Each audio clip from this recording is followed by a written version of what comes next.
ઉમેદવારોને 5 વર્ષની છૂટ રહેશે, જ્યારે અનામત વર્ગની મહિલા ઉમેદવારોને 10 વર્ષની છૂટ રહેશે. કેટલી જોઈએ શૈક્ષણિક લાયકાત? આ પોસ્ટ માટે ધોરણ 12 પાસ કરનારા ઉમેદવારો ફોર્મ ભરી શકે છે. સાથે જ CCC નું સર્ટિફિકેટ પણ હોવું જોઈએ અને ઉમેદવારોને હિન્દી અને ગુજરાતી બંને ભાષાનું જ્ઞાન હોવું પણ ફરજિયાત છે. કેવી હશે પરીક્ષા? પરીક્ષા કુલ 2 તબક્કામાં લેવામાં આવશે. પ્રથમ તબક્કામાં કુલ 200 માર્કની લેખિત પરીક્ષા લેવાશે, જેમાં 200 માર્કના 100 પ્રશ્નો પૂછાશે, જેમાં 50 માર્કના સામાન્ય જ્ઞાનના પ્રશ્નો પૂછાશે, 25 માર્કના સામાન્ય ગણિતના અને 25 માર્કના ગુજરાતી પ્રશ્નો પૂછાશે, 100 માર્કના કુદરતી પરિબળના પ્રશ્નો પૂછાશે, જેમાં પર્યાવરણ અને ઇકોલોજી, વનસ્પતિ વિષયક જ્ઞાન, વન્યજીવ સૃષ્ટિ, જળ જમીન, ઔષધીય વનસ્પતિ, કાસ્ટ એટલે કે લાકડા કાસ્ટ આધારિત ઉદ્યોગો, ભૂભૌગોલિક પરિબળોના પ્રશ્નો પૂછાશે. આ તમામમાં પાસ થવા માટે 40% ગુણ લાવવાના રહેશે. પરીક્ષામાં 0.25% નેગેટિવ માર્કિંગ રહેશે અને પરીક્ષાનું માધ્યમ ગુજરાતી રહેશે. આ તો માત્ર પ્રથમ તબક્કાની વાત થઈ, પરંતુ બીજો તબક્કો પાસ કરવો આપણા માટે અઘરો જરૂરથી સાબિત થઈ શકે છે, જેમાં શારીરિક કસોટી આપે પાસ કરવાની રહેશે. પુરુષ અને મહિલા વર્ગના ઉમેદવારો માટે અલગ અલગ કક્ષાની શારીરિક કસોટી હશે. શારીરિક કસોટીમાં પુરુષો માટે 1600 મીટર દોડ 6 મિનિટમાં પૂરી કરવાની રહેશે. ઊંચો કૂદકો 4 ફૂટ 3 ઇંચ લગાવવાનો રહેશે. લાંબો કૂદકો 15 ફૂટ લગાવવાનો રહેશે અને ઓછામાં ઓછા 8 પુશઅપ મારવાના રહેશે. મહિલાઓ માટે વાત કરીએ તો 800 મીટર દોડ 4 મિનિટમાં પાસ કરવાની રહેશે. તેમના માટે ઊંચો કૂદકો 3 ફૂટ અને લાંબો કૂદકો 9 ફૂટ લગાવવાનો રહેશે.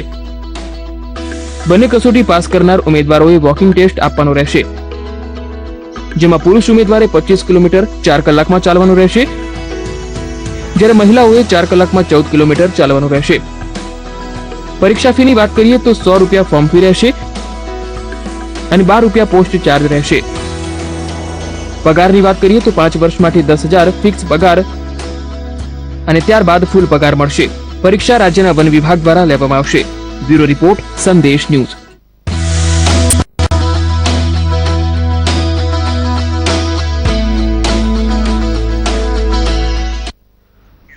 વન રક્ષકની આ પરીક્ષા આવી રહી છે, ભરતી આવી રહી છે, ત્યારે કઈ રીતે તેની તૈયારી કરી શકાય, આ બાબતે જ વાતચીત કરીએ કરિયર ગુરુ પ્રફુલભાઈ ગઢવી સાથે. પ્રફુલભાઈ, ચર્ચા કરીએ, પણ દર્શક મિત્રોના પ્રશ્નોની પણ પહેલા ચર્ચા શરૂ કરી દઈએ. એક દર્શક મિત્ર આપણી સાથે જોડાયા છે, આપનો પ્રશ્ન જણાવશો? હાલ સર, મારે જાણવું હતું. જી જણાવો. હાલ સર, મારે જાણવું હતું કે વન વિભાગની અંદર જે ભરતી પડી છે એમાં મારે ડિપ્લોમા 3rd યર છે, તો મેં ફોર્મ ભરી શકું એને? અહીંયા જે આપણે વન રક્ષકની વાત કરીએ તો જે વન વિભાગમાં જાહેરાત આવેલી છે એના માટેની પ્રાથમિક લાયકાત ધોરણ 12 પાસ છે. જે વ્યક્તિએ ધોરણ 12 પાસ ના કર્યું હોય અને એના સમકક્ષ એટલે કે આપણે 10+2 જે સિસ્ટમ છે એના આધારે કોઈ પણ વ્યક્તિએ 3 વર્ષનો ડિપ્લોમા કોર્સ કરેલો હોય, તમારો જો ડિપ્લોમા કોર્સ ચાલુ છે એટલે 3 વર્ષ એની અંદર પૂરા થયેલા નથી, એટલે તમે એની જે પ્રાથમિક લાયકાત કહેવાય એ તમે આની અંદર ફોર્મ ભરી શકશો નહીં. કોઈ વ્યક્તિએ ITI કરેલું હોય અને 2 વર્ષનું ITI હોય તો 10+2 અને ગાંધીનગરથી એને સર્ટી લીધેલું હોય તો એના આધારે એ વ્યક્તિ અહીંયા ફોર્મ ભરી શકશે. એ તમારી પ્રાથમિક લાયકાત 10+2 એ તમે પાસ કરેલું હોવું જોઈએ. એમાં ITI 2 વર્ષ કરેલું હોય તો પણ ચાલે, અથવા તો તમે જે આપણે એમ કહેવાય કે ડિપ્લોમાનો કોઈ કોર્સ ધોરણ 10 પછી કરેલો હોય તો એની સમકક્ષ લાયકાતમાં ચાલી શકે. જી, એક દર્શક મિત્ર જોડાયા છે. અરવિંદભાઈ, પ્રશ્ન જણાવશો? અરવિંદભાઈ, પ્રશ્ન જણાવશો? પ્રશ્ન એ છે કે 12 પાસે નોકરી મળી શકે છે? હા, આ જે જાહેરાત છે બરાબર, એની અંદર 12 પાસ જે લાયકાત હોય એના આધારે જ પરીક્ષા થશે, પણ એની અંદર તમારે એની પ્રિલિમ પરીક્ષા અને એની જે શારીરિક કસોટી છે એ બંને તમે પાસ કરશો તો જ અહીંયા સફળતા મળશે. જી, પ્રફુલભાઈ, ગુજરાત રાજ્ય દ્વારા વન રક્ષકની ભરતી કરવામાં આવી રહી છે, ત્યારે પ્રશ્ન એ થાય કે કેટલી જગ્યાઓની ભરતી થઈ રહી છે અને કઈ રીતે તેની તૈયારી કરી શકાય? અહીંયા આપણે વાત કરીએ તો 1484 જેટલી જગ્યાઓની જાહેરાત આવેલી છે. આ જાહેરાતની અંદર સૌથી પહેલા એના 11 જુલાઈથી જે એના ફોર્મ ભરવાની શરૂઆત થઈ અને આપણે વાત કરીએ તો 2 ઓગસ્ટ સુધી આ બધા ફોર્મ ભરી શકાશે. એ ઓનલાઈન ફોર્મ જે છે એ ઓજસ વેબસાઇટ ઉપરથી ફિલઅપ કરી શકાશે. સૌથી પહેલી પ્રાથમિક જરૂરિયાત એ કહેવાય કે કોઈ પણ વ્યક્તિએ આ પરીક્ષા જ્યારે આપવાની હોય ત્યારે એની યોગ્ય માહિતી દ્વારા એને ફોર્મ ભરવાનું. એ ફોર્મ ભર્યા પછી ત્યાં જે એની જે પ્રિલિમ પરીક્ષાનો કોર્સ આપેલો છે એના આધારે એની તૈયારી શરૂ કરી દેવાની અને એની અંદર જે શારીરિક કસોટી કીધી છે એની અત્યારથી દરરોજ વધારે નહીં તો 1.5 કલાક એની પ્રેક્ટિસ શરૂ કરી દે તો જ એ પરીક્ષા જ્યારે લેવાશે ત્યારે પાસ થઈ શકાશે. નહીં તો શું થાય કે ટૂંકો સમયગાળો હોય અને પ્રેક્ટિસ કરે તો એવું થાય કે એ વખતે જે સફળતા મળી જોઈએ એ નથી મળતી. જી, એક દર્શક મિત્ર છે, મૂળજીભાઈ, પ્રશ્ન જણાવશો? એટલે મારો પ્રશ્ન છે એમાં શૈક્ષણિક લાયકાત કેટલી છે? અહીંયા આપણે શૈક્ષણિક લાયકાતની વાત કરીએ તો ધોરણ 12 પાસ, બરાબર, એટલે 12 પાસની કોઈ પણ વ્યક્તિ 18 થી 33 વર્ષની ઉંમર સુધી અહીંયા ફોર્મ ભરી શકશે અને જેમાં અનામત હશે એને 5 વર્ષની ત્યાં છૂટછાટ આપવામાં આવેલી છે, એટલે એમાં 5 વર્ષ તમે બીજા ઉમેરી દો તો અનામત કક્ષાની કોઈ પણ વ્યક્તિ જે SC, ST, OBC અને આર્થિક રીતે નબળા વર્ગમાં આવતા એ વ્યક્તિઓ 18 થી 33 માં 5 ઉમેર એટલે 38 વર્ષની ઉંમર સુધી ધોરણ 12 પાસ થયેલી દરેક વ્યક્તિ અહીંયા ફોર્મ ભરી શકશે. જી પ્રફુલભાઈ, કેટલા તબક્કામાં આ પરીક્ષા લેવામાં આવશે એ સવાલ ચોક્કસથી થાય. અહીંયા આપણે જે વન રક્ષક વર્ગ 3 એની જે જાહેરાતની અત્યારે વાત કરીએ કે 1484 જેટલી જગ્યાઓ છે તો એની પરીક્ષા કુલ 2 તબક્કામાં થશે. પ્રથમ તબક્કો જે છે એને આપણે પ્રાથમિક કસોટી અથવા તો પ્રિલિમ પરીક્ષાના નામે ઓળખીશું. આ પ્રાથમિક કસોટીની અંદર અત્યારે આપણે જોઈએ તો એમાં કુલ 100 પ્રશ્ન પૂછાશે, એ 200 માર્ક્સના હશે, એટલે કે એક પ્રશ્નના 2 માર્ક્સ આપેલા હશે. અહીંયા નેગેટિવ ગુણની આપણે વાત કરીએ તો 0.25% નેગેટિવ છે, એટલે કે 4 પ્રશ્નો જો તમારા ખોટા પડ્યા તો તમને સાચો X માર્ક્સ જે મળેલો હશે એ તમારો એક પ્રશ્નના 2 માર્ક્સ તમારા સાચા મળેલા છે અહીંયા માઇનસ થઈ જશે. બીજી એક વાત કરીએ તો જે આપણે અહીંયા આખી પ્રાથમિક કસોટી લેવાની છે એમાં આ વખતે એનો ગુણભાર અલગ અલગ વહેંચેલો છે. ધારો કે એમને એમ કીધું કે ભાઈ 25% જે છે એ સામાન્ય જ્ઞાન, બરાબર, તો અહીંયા 50 માર્કનું સામાન્ય જ્ઞાન થઈ જાય. બીજું આપણે જોઈએ તો કે ભાઈ 12.5% છે એ સામાન્ય ગણિત, તો સામાન્ય ગણિત અહીંયા 25 માર્કનું થઈ જાય. બીજું જે 12.5% અંદર આપેલું છે તો ગુજરાતી ભાષા અને સાહિત્ય એટલે કે સામાન્ય ગુજરાતી આપ્યું, જે ધોરણ 10 સુધી ને 12 સુધી આવતું હોય ગુજરાતીના અભ્યાસક્રમની અંદર જે GCRT ની બુકો છે એ પ્રકારના પ્રશ્ન અહીંયા પૂછાઈ શકે. અને બીજું 100 માર્ક્સની અંદર પર્યાવરણ એટલે કે પર્યાવરણીય પરિબળો કે જંગલની અંદર જે દરેક પ્રકારની સૃષ્ટિ એની સાથે જોડાયેલી બાબતો હોય, ધારો કે અહીંયા આપણે વાત કરીએ તો કે પર્યાવરણીય પરિબળો, ઇકોલોજી, આ જે બાબત એમાં આપેલી છે એમાં આવતી ઔષધીય વનસ્પતિ, એના કાસ્ટ આધારિત ઉદ્યોગો અને જંગલની જે દરેક બાબત છે એના વિશેના પ્રશ્ન છે એ આપણને પૂછાય છે કે સૌથી પહેલા આ પ્રથમ તબક્કો જેને પ્રિલિમ કહી શકાય એ પાસ કરવો પડે, ત્યારબાદ એની શારીરિક કસોટી પાસ કરવાની. બિલકુલ. એક દર્શક મિત્ર છે હેમલભાઈ, પ્રશ્ન જણાવશો. સર, મારો પ્રશ્ન એ છે કે આપણે જે પુરવઠા ખાતામાં જે એડ આવી છે તો એના માટે જે આપણે જે એક્સપિરિયન્સ છે એ 3 વર્ષનો સુપરવાઇઝર કેટેગરીનો માંગ્યો છે, તો મારે 5 વર્ષનો એકાઉન્ટન્ટ તરીકેનો છે તો હું એમાં ફોર્મ ભરી શકું? અહીંયા તમારો જે એક્સપિરિયન્સ માંગ્યો છે એ સુપરવાઇઝર તરીકેનો માંગ્યો છે અને એકાઉન્ટન્ટ તરીકેનો બંને વસ્તુ અલગ અલગ થઈ જાય, બરાબર. એકાઉન્ટિંગની અંદર તમે એકલા જ કરી શકશો અને સુપરવાઇઝરની અંદર તમારે ઉપરથી ત્યાં દેખરેખ રાખવાની, એટલે જે પ્રકારની જગ્યા હોય એ પ્રકારનો પર્ટિક્યુલર એ શબ્દની અંદર એનો એક્સપિરિયન્સ માંગેલો હોય એટલે એ તમે ફોર્મ ભરી દેજો. તમને આપવા દે વેલિંગ તો અલગ વસ્તુ, બાકી એની અંદર વેલિડ થશે નહીં. જી એક દર્શક મિત્ર છે સુરેશભાઈ, પ્રશ્ન જણાવશો. હેલો. જી સુરેશભાઈ. અચ્છા, હું એક્સમેન છું તો મારા માટે એમાં કોઈ કોટા હશે અલગથી વેકેન્સી? આર્મી, નેવી, એરફોર્સની અંદર કોઈ પણ વ્યક્તિ એક્સમેન તરીકે જોબ કરેલી હોય તો સરકાર દ્વારા અહીંયા દરેકની અંદર 10% એની રિઝર્વેશન સીટો દરેક પ્રકારની જેટલી જાહેર પરીક્ષા આવતી હોય, સ્પર્ધાત્મક પરીક્ષા એમાં આપવામાં આવતી હોય. અગાઉ અમારે ત્યાંથી તલાટીની અંદર જે હમણાં પેલા ભાઈ થોડી વાર પહેલા વાત કરી કે નાગરિક પુરવઠા, તો એની અંદર અને અગાઉ જે કોન્સ્ટેબલ, PSI, ASI ની જે ભરતી આવી તેની અંદર અમારે ત્યાંથી આર્મીની અંદર પાસ થયેલા 30 સ્ટુડન્ટ, બરાબર, ઓલરેડી જોબ લાગી ચૂક્યા છે. હા, એમની અંદર એક એ બાબત છે કે એમને થોડી તૈયારી વધારે કરવી પડે, કેમ કે એને 10 વર્ષ 15 વર્ષ એવી જોબ કરેલી હોય, એ જોબની સમયગાળાની અહીંયા એક છૂટછાટ મળતી હોય, એટલે 40-45 વર્ષે જ્યારે પરીક્ષાની તૈયારી કરશે તો એને બીજાના કરતાં સમજણ ક્ષમતા વધારે હોય, પણ એને આખી વસ્તુ જ્યારે તૈયાર કરવાની થાય ત્યારે એ અભ્યાસક્રમ છૂટી ગયેલો એટલે થોડું કાઠું પડતું હોય. અહીંયા તમે જેટલા વર્ષ જોબ કરી હશે એટલા વર્ષ તમને બાદ મળશે, ત્યાં તમે ફોર્મ ભરી શકશો. 10% સીટની જોગવાઈ છે ત્યાં. જી પ્રફુલભાઈ, અભ્યાસક્રમની તમે વાત હમણાં કરી ત્યારે પ્રશ્ન એ થાય કે જે પ્રિલિમ પરીક્ષા આપવાની હોય છે એનો અભ્યાસક્રમ કેવી રીતનું શું રહેતું હશે? પ્રિલિમ પરીક્ષાનો અભ્યાસક્રમ છે, અહીંયા દરેકની અંદર વેટેજ આપેલું છે. ધારો કે આપણે 200 માર્ક્સની આ પરીક્ષા છે અને 200 માર્ક્સની પરીક્ષાની અંદર 50 માર્ક્સના પ્રશ્ન જે પર્યાવરણીય બાબતો સાથે જોડાયેલા હોય એ પ્રકારના પૂછાવાના છે. બીજી એક આપણે વાત કરીએ કે ધોરણ 12 પાસનો કોઈ પણ વિદ્યાર્થી હોય તો ધોરણ 1 થી 12 સુધીની અંદર જે પર્યાવરણીય બાબતો છે એ 6ઠા 7મા ધોરણ સુધી આવતી હોય, એનાથી આગળ આપણે જઈએ તો પર્યાવરણનો કોઈ વિષય ત્યાં અલગથી આવતો નથી. એટલે અહીંયા જ્યારે આ પ્રકારની તૈયારી કરવી પડતી હોય ત્યારે સૌથી વધારે 100 માર્કનું પર્યાવરણ અંગેના જે પ્રશ્નો છે એ એને કોઈ પણ જગ્યાએ ભણવા જોઈએ અથવા તો એને તૈયારી કરવી જોઈએ, તો અહીંયા વધારે માર્ક્સ મળી શકે. બીજું કે અહીંયા સામાન્ય ગુજરાતી અને સામાન્ય ગણિતની વાત કરી છે તો એના વિશેના જે પ્રશ્ન છે કે ધોરણ 10 સુધીના હતા એ તૈયાર કરવા જોઈએ. અને સામાન્ય જ્ઞાન, તો સામાન્ય જ્ઞાનના જે પ્રશ્ન છે એમાં સમગ્ર ભારત, સમગ્ર વિશ્વ અને સમગ્ર ગુજરાત એના લગતા જેટલા પણ કંઈ પ્રશ્ન છે એ આપણને પૂછાઈ શકે એવા છે, એટલે કે એની અંદર વર્તમાન પ્રવાહો જે કરંટ અફેર્સના હતા એ પણ સમાવેશ થઈ શકે. જી ફિઝિકલ ટેસ્ટ પણ ખૂબ મહત્વની હોય છે જ્યારે કોઈ પણ આ પ્રકારની ભરતી આવતી હોય છે ત્યારે. તો સવાલ એ થાય કે શારીરિક કસોટી કેવી રીતે લેવામાં આવતી હશે, એના પેરામીટર્સ શું રહેતા હશે? અહીંયા આપણે શારીરિક કસોટીની વાત કરીએ તો એના માપદંડ એક ફિક્સ છે કે આ જ્યારે આ પરીક્ષા કોઈને આપવાની હોય તો સૌથી પહેલા તો આપણે તમે જે વાત કરી કે ભાઈ પ્રિલિમ પરીક્ષા, જો પ્રિલિમ પરીક્ષામાં અહીંયા 8 ગણા ઉમેદવાર પાસ કરવાના છે, એટલે સૌથી પહેલા 8 ગણા ઉમેદવારની અંદર પાસ થવું પડે. ત્યારબાદ એ કોઈ પણ વ્યક્તિ હોય અને જો પુરુષ ઉમેદવાર હોય તો એની ઊંચાઈ જે છે 163 સેન્ટીમીટર થવી જોઈએ. મહિલા ઉમેદવાર હોય તો એના માટેની જે ઊંચાઈ છે એને 150 સેન્ટીમીટર થવી જોઈએ. પુરુષ ઉમેદવારનું વજન જે છે એ 50 કિલોગ્રામ હોવું જોઈએ. મહિલા ઉમેદવાર છે એનું 45 કિલોગ્રામ વજન હોવું જોઈએ.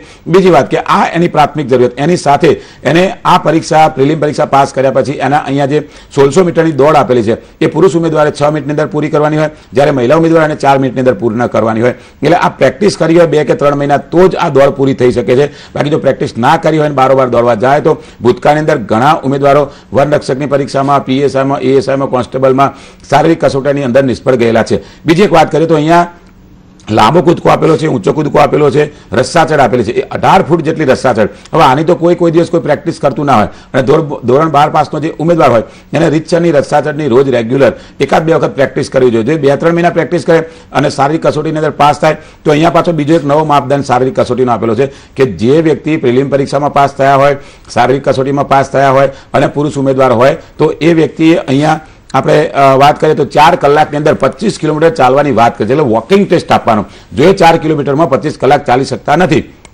તો અહીંયા બંને પરીક્ષામાં સિલેક્ટ થયા હોવા છતાં એની જરૂરિયાત પૂરી નહીં થતી એટલે એ વ્યક્તિને જોબ ના મળે. મહિલાની આપણે વાત કરીએ તો મહિલાઓ જે છે એ અહીંયા એને 14 કિલોમીટર જે છે એ 14 કિલોમીટરનું આખું અંતર છે એ 4 કલાકની અંદર એને પૂર્ણ કરવાનું રહેશે. એટલે આ ત્રણેય પ્રકારની કસોટી જે બીજી જે છેલ્લી લાસ્ટ છે એને વોકિંગ ટેસ્ટ કહેવાય. વોકિંગ ટેસ્ટની અંદર પાસ ના થાય તો પ્રાથમિક જરૂરિયાત પૂરી નથી થતી. અહીંયા જે વ્યક્તિને જોબ લાગવાની છે એ વન રક્ષક તરીકે જંગલની અંદર જોબ લાગવાની, તો ત્યાં કોઈ એવી જગ્યા નહીં ખુરશી નાખીને બેસી રહેવાનું અથવા તો કોઈ ઓફિસ હોય, એટલે ત્યાં એ પ્રાથમિક જરૂરિયાત કહેવાય એ હોવી જોઈએ. જી દર્શક મિત્ર જોડાયા છે. વિનોદભાઈ પ્રશ્ન જણાવશો?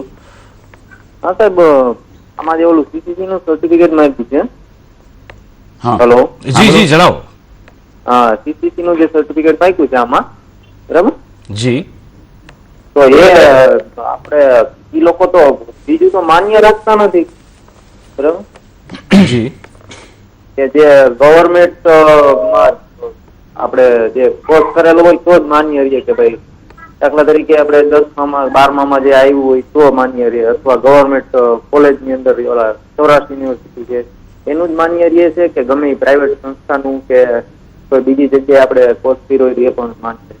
અહીંયા તમે સીસીસીની જે વાત કરી તો સીસીસી માટેની તમે પ્રાથમિક એક વાત કરી દઈએ કે જ્યારે ગુજરાત ગવર્મેન્ટની અંદર દરેક પ્રકારની સ્પર્ધાત્મક પરીક્ષા 2001થી શરૂ થયેલી છે, બરાબર, ત્યારથી સ્ટેપ બાય સ્ટેપ આપણે જોઈએ તો ડોએકનું બહારથી એટલે કે ડોએક માન્ય સંસ્થા હોય એનું સીસીસી માન્ય રહેતું. ત્યારબાદ સરકારે આઈટીઆઈની અંદર જે હતું એના માટેની પરમિશન આપી. ત્યાર પછી વાત કરીએ તો જીટીયુની પરમિશન, એટલે કોઈ પણ ગવર્મેન્ટ સંસ્થાની અંદર તમે સીસીસી કરી હોય તો જ માન્ય રહે. નહીં તો શું થાય કે કોઈ વ્યક્તિ સામાન્ય 2 કોમ્પ્યુટર લઈને બેઠા હોય અને કોર્પોરેશનમાં રજીસ્ટ્રેશન કરે એ તમને સર્ટી આલ દે તો કઈ એ વેલિડ નથી. અહીંયા ગવર્મેન્ટની માન્યતા આપેલી હોય. જીસ્વાનની અંદર સીસીસી માટેનો કેટલો કોર્સ છે એનો આખો એક અભ્યાસક્રમ આપેલો છે, બરાબર, કે આટલા એની અંદર ટોપિક આવતા હોય તો જ એ માન્ય કહેવાય. એટલે કોઈ યુનિવર્સિટી, જીટીયુ અથવા તો સરકાર માન્ય સંસ્થા હોય એનું જ સીસીસીનું સર્ટી તમારું અહીંયા માન્ય કહેવાશે. નહીંતર તમને જે આ સરકારી જોબ છે તો સરકારી જોબ લેવા માટે તમારે સરકારની માન્ય સંસ્થાનું સર્ટિફિકેટ ના હોય તેનો કોઈ મતલબ નથી, બરાબર. એટલે પ્રાઇવેટ માટે એટલે કે એને ગવર્મેન્ટની મંજૂરી લીધી હોય, ગવર્મેન્ટે એને મંજૂરી આપેલી હોય અને જે કોમ્પ્યુટર કોન્સેપ્ટની સર્ટિફિકેટ એના જે 4 ટોપિક આપેલા છે એ બધા અંદર આવતા હોય તો જ માન્ય કહેવાય. બાકી તમે કોઈ પ્રાઇવેટ સંસ્થાનું સર્ટી લેશો તો એ માન્ય રહેશે નહીં. અને આ જે ગવર્મેન્ટ જોબ છે એ મેળવેલી તમે બધી પરીક્ષા પાસ કરી છે છતાં પણ જો તમારી જોડે કોમ્પ્યુટરનું સીસીસીનું સર્ટી નહીં હોય અથવા ધોરણ 10 કે ધોરણ 12માં કોમ્પ્યુટર એક વિષય તરીકે નહીં હોય તો આ જોબ તમને મળશે નહીં, કેમ કે ત્યાં તમારી પ્રાથમિક જરૂરિયાત કોમ્પ્યુટરની પૂર્ણ થતી નથી.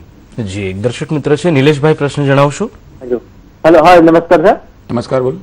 હા, મારે થોડી શિક્ષણ અધિકારી વિશેની વાત કરવી હતી. નાયબ મામલતદારને કીધું એમાં કઈ રીતે અભ્યાસક્રમ પૂછાય છે અને એનું શું છે, કેટલા માર્ક્સનું પ્રશ્ન, એના વિશે મારે થોડી ઇન્ફોર્મ લેવી હતી સર. તમે જે નાયબ મામલતદારની વાત કરીએ, ગયા રવિવારે આપણે ઓલરેડી અહીંયા નાયબ મામલતદાર વિશેનો આખો પ્રોગ્રામ કેરિયર ગાઈડન્સમાં થઈ ચૂક્યો છે અને એની જે પ્રાથમિક જરૂરિયાત છે એ ગ્રેજ્યુએટ કરેલી કોઈ પણ વ્યક્તિ હોય છે. નવો જે અભ્યાસક્રમ આવ્યો છે એમાં ભારતની ભૂગોળ, ભારતનો ઇતિહાસ, પછી એની સાથે પર્યાવરણીય બાબતો એની અંદર આપેલી છે. એમાં આઈટી એટલે કોમ્યુનિકેશન, ઇન્ફોર્મેશન ટેકનોલોજી વિશેના જે પ્રશ્ન છે એ થોડા ઘણા આવી ગયેલા છે. એના વિશેની આખી ડિટેલ તમારી જોવી હોય તો પ્રફુલ્લ ગઢવી યુટ્યુબ એવું જે અંદર પોર્ટ આપેલું છે એમાં સંદેશ કેરિયર ગાઈડન્સ બરાબર એ નામથી આખો આજે ગયા વખતનો પ્રોગ્રામ થયો એ ઓલરેડી અપલોડ જ કરેલો છે એટલે તમે ડાઉનલોડ કરી આખો જોઈ લેજો. એમાં જે નાયબ મામલતદાર છે એની ફોર્મ ભરવાથી લઈને અભ્યાસક્રમ સુધીની સંપૂર્ણ માહિતી એમાં આપેલી છે. જૂના નાયબ મામલતદારના અભ્યાસક્રમની અંદર જે હતું એમાંથી 40% અભ્યાસક્રમ અહીંયા ચેન્જ થયેલો છે. એ 4 ટોપિક એમાં છે. બિલકુલ પ્રફુલભાઈ, આપની સાથે આ ચર્ચા આગળ ચાલુ રાખીશું અને દર્શક મિત્રો આપના પણ પ્રશ્નોની ચર્ચા કરીશું, પણ એ પહેલા એક બ્રેક.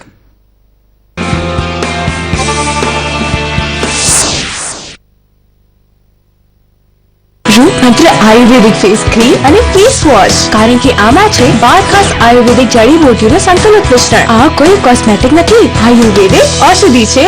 अभ्यास के लिए श्रेष्ठ विकल्प वडोदरा से नजदीक सावली में KG institute of engineering and technology Savli. Campus placement facility वो भी अफोर्डेबल फीस में. Visit www.kjit.org today. 70% पानी से बने इस शरीर को चाहिए मिनरल्स, इसीलिए लाखों डॉक्टर्स का भरोसा है सिर्फ Aquaguard. Advanced mineral guard technology के साथ एक्वागार्ड, शुद्ध से ज्यादा सेहत का वादा. कॉलेज रियूनियन है, सो एक्साइटिंग. पर मैं नहीं जा रही हूँ. कैसे जाऊँ? ऐसे बन जाओ स्लिम विद न्यूट्री स्लिम, एक आयुर्वेदिक ड्रिंक जो बॉडी मेटाबॉलिज्म को बढ़ाकर स्लिम होने में मदद करे. You still look like a college girl. Of course I do. Slim होने के लिए आयुर्वेद न्यूट्री स्लिम पाउडर और कैप्सूल, सेफ एंड नेचुरल. શું તમારે ગૌણ સેવા પસંદગી મંડળની પરીક્ષાઓ પાસ કરવી છે? શું તમારે જીપીએસસી પાસ કરવી છે? સિનિયર ક્લાર્ક, જુનિયર ક્લાર્ક, તલાટી, કચેરી અધિક્ષક, હિસાબનીશ અથવા પીએસઆઈ કે કોન્સ્ટેબલ બનવું છે કે જીપીએસસી પાસ કરી મામલતદાર, ટીડીઓ, ડીવાયએસપી કે ડેપ્યુટી કલેક્ટર બનવું છે? તો આજે જ નરોડા ખાતે તેની તાલીમ માટે ગઢવી કરિયર એકેડેમીમાં એડમિશન મેળવી સફળતા મેળવો. Gadhvi career academy, Adeshwar Nagar, Naroda, Ahmedabad. Mobile number 9601338205.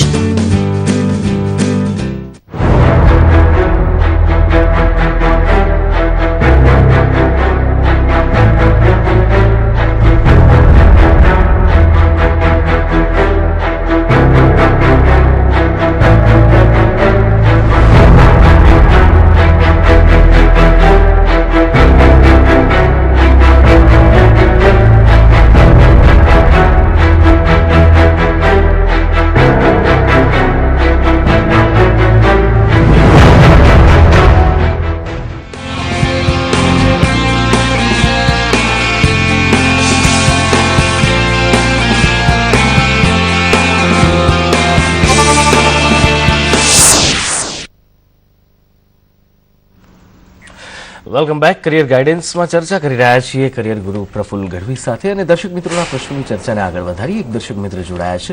Veenaben, આપનો પ્રશ્ન જણાવશો? આજે સર આપણે જે ફોરેસ્ટ વિભાગમાં કહ્યું કે સીસીસી પ્લસ જે સીસીસી ફરજિયાત છે. અહીંયા આપણે વાત કરી તમને કે કોમ્પ્યુટરની પ્રાથમિક લાયકાત સીસીસી ફરજિયાત બરાબર. અત્યારે આપણે વાત કરી રહ્યા છે કે વર્ગ 3 ની પરીક્ષા જે વન રક્ષક તરીકે વન વિભાગમાં લેવાની છે. આ પરીક્ષાની ગુજરાતની કોઈ પણ પરીક્ષા જ્યારે લેવાય અને એના માટેનું ફોર્મ ભરવાનું હોય તો અત્યારે એની પ્રાથમિક જરૂરિયાત CCC computer concept in certificate. તમારી જોડે આ સર્ટિફિકેટ જો ના હોય તો કોઈ પણ પ્રકારની પરીક્ષા તમે પાસ કરો અને સર્ટિફિકેટ વેરિફિકેશનમાં જાઓ તો એ વખતે તમે પાસ થયેલા હોવા છતાં તમને આ જોબ ત્યાં મળતી નથી. એટલે કોમ્પ્યુટરનું જે સર્ટી છે એ ફરજિયાત હોવું જ જોઈએ. ના હોય તો જે વખતે આની પરીક્ષા લેવાય અને એ પરીક્ષા પાસ થયા પછી જ્યારે એનો સમયગાળો આવતો હોય કે ભાઈ તમારે સર્ટિફિકેટ વેરિફિકેશનના સમયગાળામાં બતાવવા જવાનું થાય એ પહેલા તમારે આ સર્ટી લઈ લેવું જોઈએ. આ પ્રાથમિક જરૂરિયાત છે, એ પૂર્ણ થવી જ જોઈએ. જી, એક દર્શક મિત્ર છે. રાજેશભાઈ, પ્રશ્ન જણાવશો? હેલો જી રાજેશભાઈ. મેં યુનિવર્સિટી માં પીજીડીસીએ કરેલું છે તો એ આપણે કોમ્પ્યુટર સીસીસી માટે એક વેલિડ ગણાય કે? અહીંયા માસ્ટર ડિગ્રીનો કોઈ પણ તમે કોર્સ કરેલો હોય, ડિપ્લોમા કોમ્પ્યુટરનો કોર્સ કરેલો હોય, ધોરણ 10 ની અંદર તમારો કોમ્પ્યુટર એક વિષય તરીકે હોય, ધોરણ 12 ની અંદર તમારે કોમ્પ્યુટર એક વિષય તરીકે હોય અને જીસ્વાની અંદર જે સીસીસી નો કોર્સ મૂકેલો છે એની અંદર એના બધા ટોપિક આવી જતા હોય તો તમારો સીસીસી માટે અલગથી કોઈ સર્ટી લેવાની કોઈ જરૂરિયાત નથી. તમે કોમ્પ્યુટરનો પોસ્ટ ગ્રેજ્યુએશનનો ડિપ્લોમા કોર્સ કરેલો છે તેમાં વેલિડ ગણાશે. બિલકુલ. જ્યારે પરીક્ષાની વાત થતી હોય ત્યારે એક વિષય પ્રફુલભાઈ ચોક્કસથી મૂંઝવતો હોય છે ને એ છે સામાન્ય જ્ઞાન. કારણ કે એક અફાટ વિષય છે કે શું સમાવવું શું નહીં.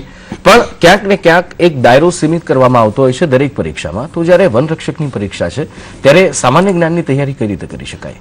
અહીંયા આપણે સામાન્ય જ્ઞાનની વાત કરીએ તો સામાન્ય જ્ઞાન એટલે એક દરિયો કહેવાય. એની અંદર તમે ગણો તો વિશ્વના ભારતના બધા વિષયોનો સમાવેશ થઈ જતો હોય.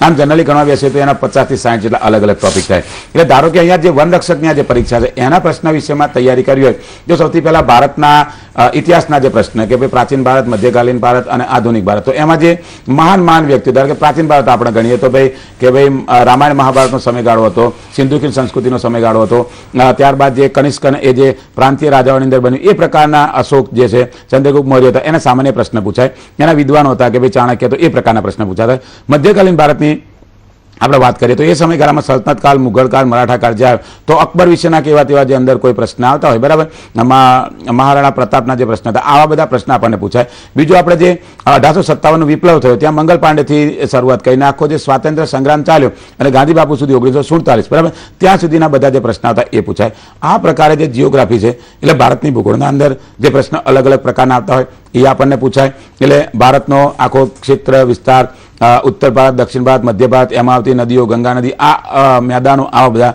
ત્યાં પ્રશ્નો હોઈ શકે. બીજી આપણે વાત કરીએ તો ખેલ જગતના પ્રશ્નો હોય કે ભાઈ કોઈ પણ રમત છે, ક્રિકેટ છે, બેડમિન્ટન છે, ચેસ છે, તો એનો જે ટોપ પરનો કોઈ પણ ખેલાડી આવતી હોય એના વિશેના પ્રશ્ન પૂછાય. અત્યારે કોઈને ભારત રત્ન અપાયેલો હોય, પદ્મશ્રી અપાયેલો હોય તો એવા પ્રશ્ન પૂછાય.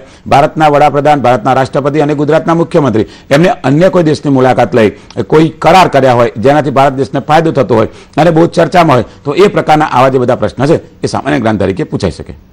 બિલકુલ. એક દર્શક મિત્ર જોડાયા છે, અનિલભાઈ, પ્રશ્ન જણાવશો?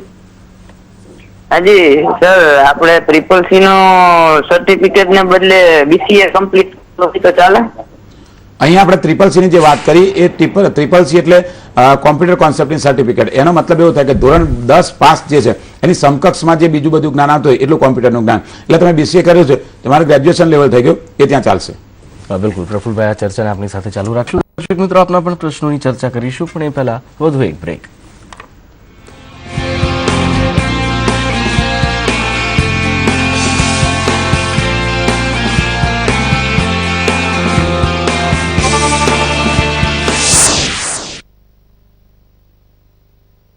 Thumbs Up Global Card. Get global holidays, Dubai, Singapore, Jim Corbett Park, Amrita Castle, and many more. Free lifetime club membership, free gym, free celebrity entertainment, 6 nights, 7 days holidays up to 30 years. Choose from Thumbs Up Global, Platinum, Gold, Silver, or Classic cards. EMI starts from ₹1999. Call 9533340000. Sultan with Ayurveda Nutrigain. Shakti Yukt. Powerful. Strong. सदृढ़ शरीर के साथ वजन बढ़ाने के लिए Ayurveda Nutrigen powder और capsule. વાસ્તુની આગવી પદ્ધતિઓ કેવી રીતે બનાવશે જીવન સરળ? ભૂમિ વાસ્તુશાસ્ત્ર અને માનવ જીવનના સંબંધને સમજો સરળ ભાષામાં. વાસ્તુશાસ્ત્રી ધીરેન શાહ પાસેથી. વાસ્તુ તથાસ્તુ બુધવારે બપોરે 3:15 કલાકે અને રવિવારે સવારે 10:30 કલાકે.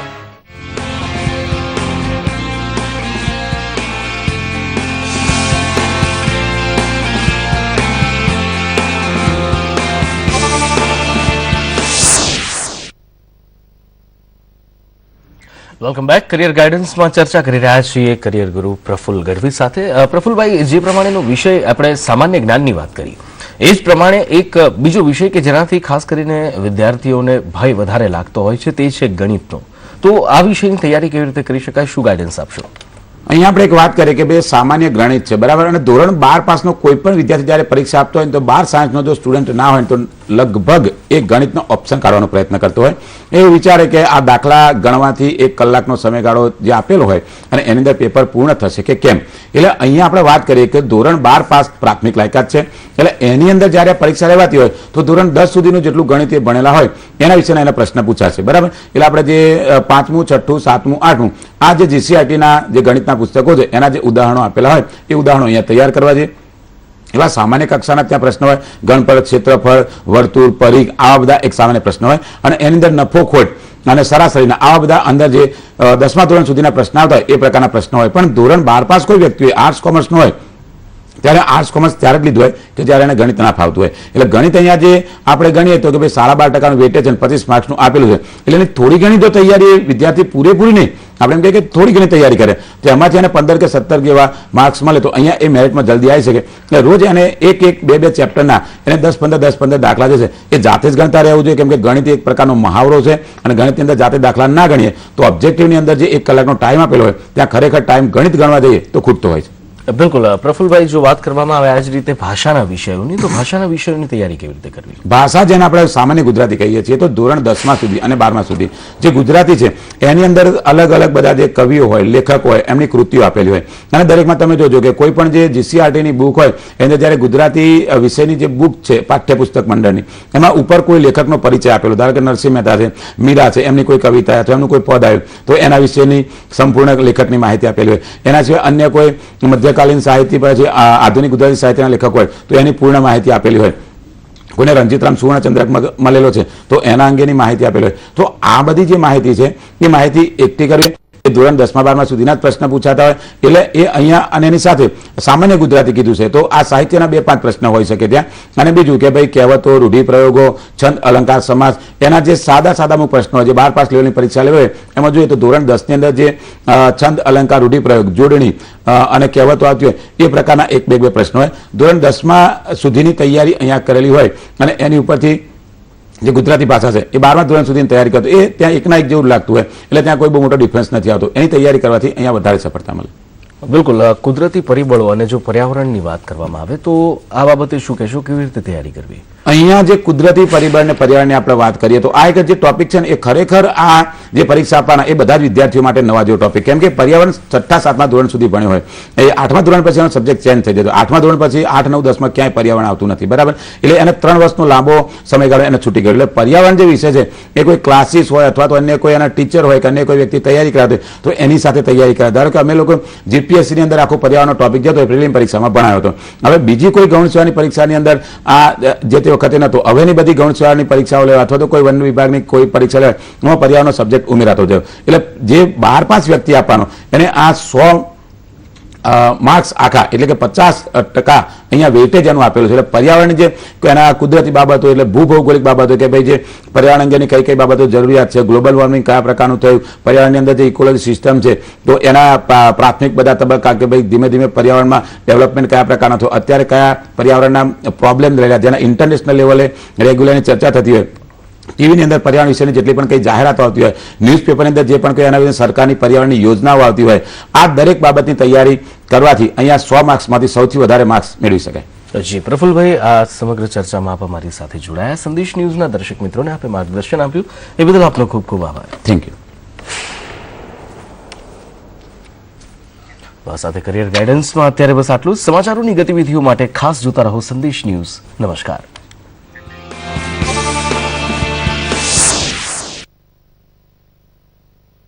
આ ન્યૂઝના પ્રાયોજક विमल इलायची दाने दाने में केसर का दम. દેશના દુશ્મન હાફિઝ સઈદે ફરી ઓક્યું ઝેર, કહ્યું પાકિસ્તાન સરકાર ભારત સાથે વિદેશી અને વ્યાપાર સંબંધ પર લગાવે પ્રતિબંધ. જમ્મુ કાશ્મીરના પૂંછમાં સેનાના જવાનોએ ઘૂસણખોરી કરતા 3 આતંકવાદીને માર્યા ઠાર. કાશ્મીરમાં સતત 9મા દિવસે પણ હિંસા. મુખ્યમંત્રી આનંદીબેન પટેલ આજે મોડાસામાં કોર્ટ સંકુલનું કરશે ભૂમિપૂજન. હાઈકોર્ટના ચીફ જસ્ટિસ સુભાષ રેડ્ડી રહેશે ઉપસ્થિત. અરુણાચલ પ્રદેશનું રાજકીય સંકટ દૂર, પેમા ખાંડુ બનશે મુખ્યમંત્રી. આજે શપથ લે તેવી શક્યતા. મહેસાણામાં મધરાત્રે લુખ્ખા તત્વોનો આતંક, 15થી વધુ કારના તોડ્યા કાચ. કારના કાચ તૂટતા લોકો ઉતર્યા રસ્તા પર. અને બોક્સર વિજેન્દ્ર સિંહે ઓસ્ટ્રેલિયન બોક્સર કેરી હોપને હરાવી WBOનો ખિતાબ કર્યો પોતાના નામે. પ્રો બોક્સિંગમાં વિજેન્દ્ર સિંહની સતત 7મી. આ ન્યૂઝના પ્રાયોજક એન્જિનિયરિંગ અભ્યાસ માટે શ્રેષ્ઠ વિકલ્પ એજિન institute of engineering and technology Savli.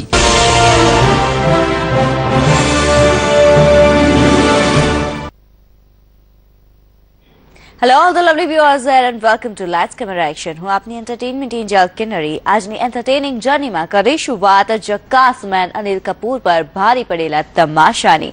Before release leak થનારી મૂવી વિશે જાણીશું મદ્દારીના ન્યૂ સોંગ લોન્ચની એક ઝલક સાથે Bollywood latest update. So let's start the journey of joy. Lights camera action.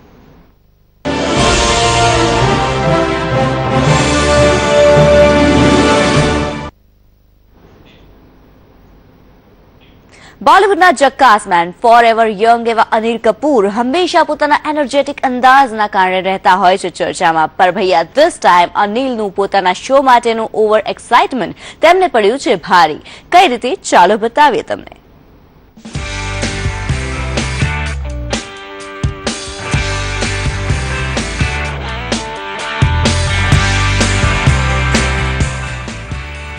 અનિલની local